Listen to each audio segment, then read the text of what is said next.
You're standing on a dock in Venice. It's $13.95, and in front of you is a single sack of pepper. You know what it cost in India, about 2 grams of silver per kilo, pocket change. You know what it sells for here, 10 times that. And in Germany or England, more like 20 or 30 times. So you do the math every new merchant does. Buy the sack, move the sack, sell the sack, print money. Simple. Here's the problem. That markup is the one number in this entire business that lies to you the most. Because a medieval merchant was not really in the goods business. He was in the risk business. A risk business that happened to have pepper in it. And the moment you understand that, everything about how a merchant made money and how he quietly lost it starts to make sense. Let's start with who you'd actually be, because there wasn't one kind of merchant. There were several, and each one was a different business wearing the same cloak. At the bottom, the peddler. Everything he owns on his back or a mule. Walking village to village, selling needles, ribbon, and salt. Low capital, low margin, high blisters. Above him, the town shopkeeper. A draper or a spicer with a stall, a scale, and a guild membership that took him 7 years of apprenticeship to earn. Above him, the fair merchant, hauling cloth to the great cycle of fairs in the Champagne region of France, where for a few weeks, a year, half of Europe's commerce happened in a handful of towns.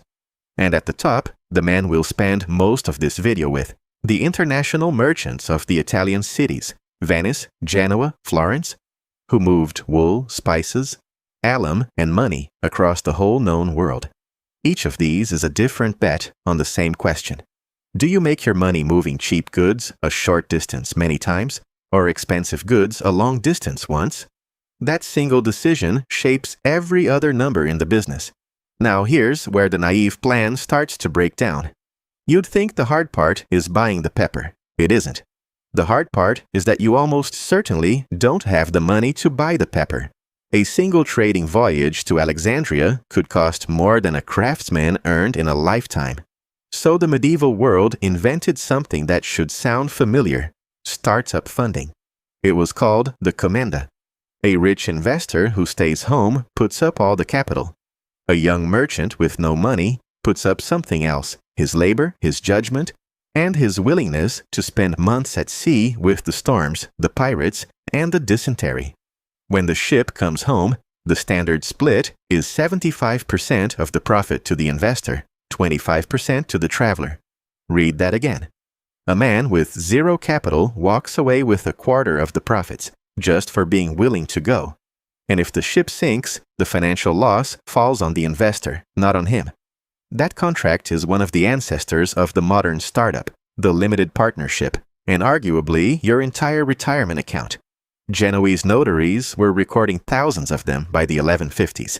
Venture capital is not a new idea. It's a medieval one with worse food. So you've got funding, you've got a cargo.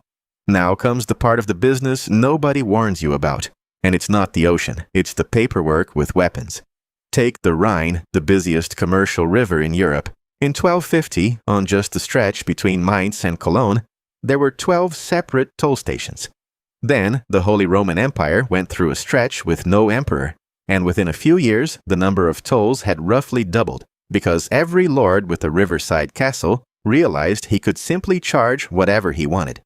That is where the phrase robber baron actually comes from. Not Wall Street, a German castle with a chain across a river. Over the centuries, 79 different locations along the Rhine and its tributaries operated as toll booths at one time or another.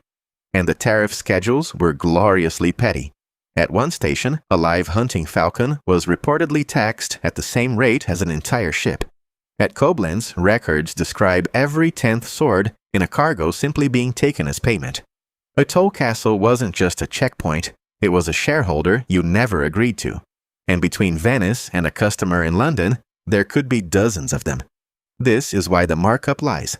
That sack of pepper sells in Northern Europe for maybe 15 or 20 times its price in India. And after tolls, tariffs, freight, storage, bribes, and the cut for everyone in the chain, contemporary evidence suggests plenty of merchants cleared margins closer to 10%. Good years in the Venice pepper trade could return around 40%, which is genuinely spectacular. But that's the good years, and that raises the real question. If the tolls don't get you, what does? Here's where this business stops being a fun spreadsheet and gets ugly. Because everything I've described so far assumes your goods arrive. Often, they didn't. A storm takes the ship, and there is no Coast Guard and no refund. Pirates take the ship, and depending on the decade, the pirates might be a rival city operating with official permission. That was called a letter of marque, and it made robbery a legitimate business expense, just for the other side. Then there's a rule that sounds invented but wasn't: reprisal. If a merchant from your city skipped out on a debt in a foreign town, that town could legally seize you, your goods, sometimes your body, to settle his bill. You could be arrested abroad for another man's debts, purely because you shared a hometown. Imagine being detained at the airport because a stranger from your zip code didn't pay his credit card. And behind all of it sat something heavier. The church taught for centuries that lending money at interest, usury, was a mortal sin. And a merchant's whole business ran on credit, which meant a successful merchant spent his career being told, from the pulpit, that his profession was very possibly damning him. This is why merchant wills are full of enormous deathbed donations to churches and the poor. Some of the most beautiful charity in medieval Europe is, functionally, men trying to buy back their souls at the exit. So how did anyone survive this? Not by being braver. By changing what the business fundamentally was. And we know exactly how, because one man accidentally left us the receipts, all of them. His name was Francesco di Marco d'Attini, a taverner's son from Prato, near Florence. The plague of 1348 killed his parents when he was a boy. He went to Avignon around 1350 with almost nothing, built a trading company, then a network of branch offices, Pisa, Genoa, Barcelona, Majorca, dealing in wool, arms, spices, art, and eventually banking. When he died in 1410, he left his fortune to charity. And in 1870, workers renovating his old house found sacks stuffed into a disused stairwell. Inside were roughly 150,000 letters, some 500 account books, 300 partnership deeds, and 400 insurance policies. The complete paper trail of a medieval business, hidden under the stairs for 4.5 centuries. He headed his ledgers with the phrase, "In the name of God and of prophet," which might be the most honest corporate mission statement ever written. And here's what the archive shows. d'Attini barely traveled. The peddler walks, the commenda merchant sails. d'Attini sat at a desk and wrote letters, endless anxious micromanaging letters, running agents in a dozen cities by mail.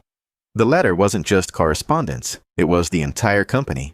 Whoever had the freshest information about prices in Bruges or a war brewing in Genoa could buy and sell before everyone else. The winning merchants of the late Middle Ages weren't adventurers. They were the guys with the best inbox. The archive shows the other two survival tools too. Those 400 insurance policies? Marine insurance was a recent invention, and d'Attini used it constantly, paying a few % of a cargo's value so that one storm couldn't end him.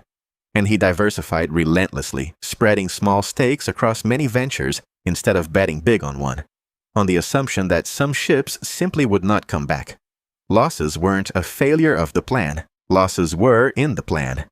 That is index fund logic, 600 years before the index fund. When one of his ships did go down, d'Attini told his wife to spread word around town, exaggerating the loss. So the taxman would go bother someone richer. The man understood optics, so that's how you win: information, insurance, diversification. Which leaves one last question. If the model was this good, could anything still destroy you at the top? Yes. One thing: a customer who cannot be sued.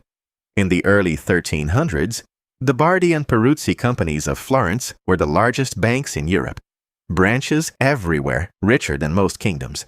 They lent staggering sums to King Edward III of England to fund his war with France. The chronicler Giovanni Villani put the debts in the hundreds of thousands of gold florins each. In the 1340s, Edward simply stopped paying. What's the collections process on a king? There isn't one. Both houses collapsed within a few years, and the failure tore through Florence's economy. The biggest financial operations of the age didn't die because people stopped buying wool. They died because their best customer was also the one person on earth allowed to say no. Sound familiar? A full gym can still go bankrupt. A full ledger could too. The crowd at the fair tells you nothing about whether the structure underneath can hold. So here's the whole business in plain mechanical terms. Buy goods where they're cheap. Pay a toll every 5 kilometers to man in castles. Lose one ship in some years and pretend it was 2 for tax purposes. Insure what you can, diversify what you can't, write letters like your life depends on it, because it does. Give a cut to your investor, a cut to the church, and pray your biggest debtor isn't wearing a crown.